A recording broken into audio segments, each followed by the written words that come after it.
Ever wonder what the real reason is behind your favorite classic stars of the silver and small screens? Real Stars Weekly's got you covered. It's 1988, and Chevy Chase is a cab driver arguing vacantly with a customer about a fare he knows that he will never receive. And yet he still goes through the motions, for it is easier than paving a new, unpredictable path. There's a terrible accident up ahead, the traffic is backed up for miles, and it's the hottest summer on record.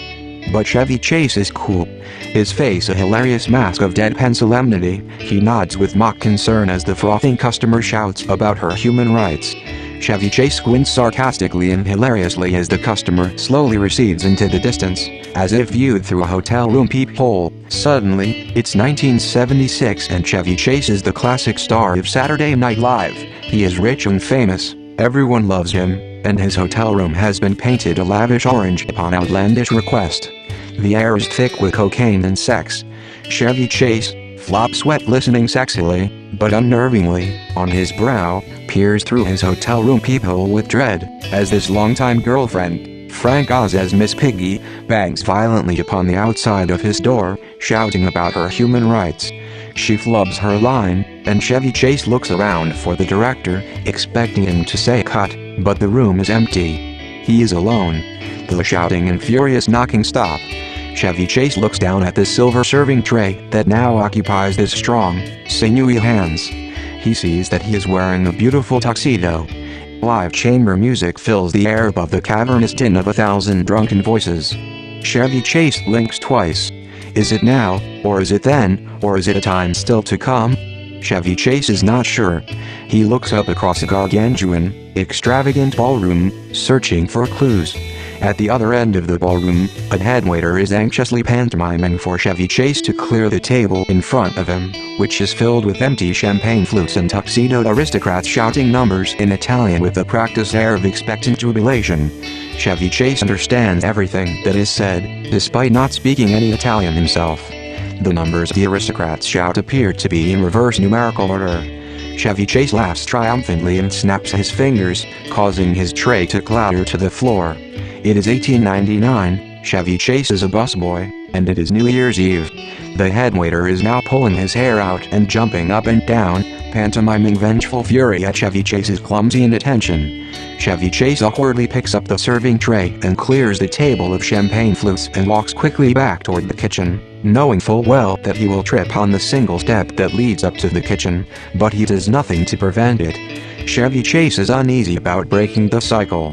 The countdown to midnight edges closer, and just as the 0 hour approaches, right on cue, Chevy Chase and the tray of champagne flutes tumble to the floor hilariously. Everyone forgets about the new year and is now laughing and clapping at Chevy Chase's perfectly timed pratfall. Everyone, that is, but the headwaiter, who pantomimes extreme disappointment at Chevy Chase. A blonde actress from a play Chevy Chase will never see leans down and whispers something obscene into his ear. Still lying face down on the floor, Chevy Chase turns to look up at her questioningly, but is blinded by the sun, which is shining with intermittent intensity through the windswept orange groves. Chevy Chase lies prone on the dusty path between the rows of orange trees, his body crushed and bleeding. He is a fruit picker, and it is 1927. Chevy Chase's olive skin shimmers majestically as he struggles to lift his weak, sinewy hand from the ground to shield his eyes from the sun's oppressive rays. The heat-distorted figure of a peasant sharecropper appears in the distance, running down the path toward Chevy Chase at intense speeds, kicking up dust and shouting in Spanish. Chevy Chase understands everything that is said, despite not speaking any Spanish himself. The peasant sharecropper finally reaches Chevy Chase, his hat flying off his head as he kneels down at Chevy Chase's side. The peasant sharecropper whispers comforting words that Chevy Chase appreciates but knows to be false. Chevy Chase looks down the path and sees a tractor driving away at a menacing speed, leaving a trail of dust, crushed oranges, and Chevy Chase's own crimson viscera in its wake. Chevy Chase closes his eyes, but upon hearing the steadily growing chorus of honking car horns, he opens them just in time to jerk his motorcycle to the left, dodging a rusted Chevy Malibu with a busted muffler idling noisily in traffic. Expertly weaving his motorcycle through the unyielding traffic with one hand, Chevy Chase holds tight to an important package with the other. It is 1955, and Chevy Chase is a motorcycle messenger. Chevy Chase feels a pang of intense anxiety at what he will find at the source of the traffic jam, but throttles uselessly forward anyway. The flop sweat forming on his brow is both sexy and unnerving. At the end of the traffic rainbow up ahead, Chevy Chase sees the telltale signs of a terrible accident. A man lies prone in the dusty, unpaved road, oranges strewn about his crumpled form. A smoking tractor is stopped a few yards ahead, its operator pantomiming defensively at a policewoman. Chevy Chase brakes sharply in front of the injured man. He knows what he must do, though it fills him with an indefinable dread. Chevy Chase carefully rolls the injured man face up. And just as he feared, Chevy Chase finds that the injured man is none other than classic star and man for all seasons, Chevy Chase. Wiping a roguish tear from his eye, Chevy Chase delicately hands Chevy Chase the important package. Chevy Chase waits patiently as Chevy Chase weakly signs the delivery confirmation form. Nearby, a woman in a taxi cab is shouting at her driver about her human rights. Chevy Chase and Chevy Chase smile knowingly at one another, each giving the other a conspiratorial wink, but neither man daring to look back at the taxi cab.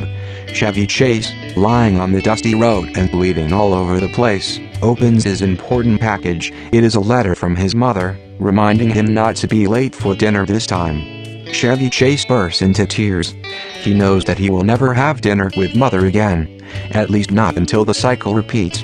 Barreling towards home on his motorcycle, with the scene of the accident slowly receding in both mind and rear view mirror, a still reeling Chevy Chase perks up, smiling rakishly at the woman who would one day become his wife, whom he zips past with ultimate speed.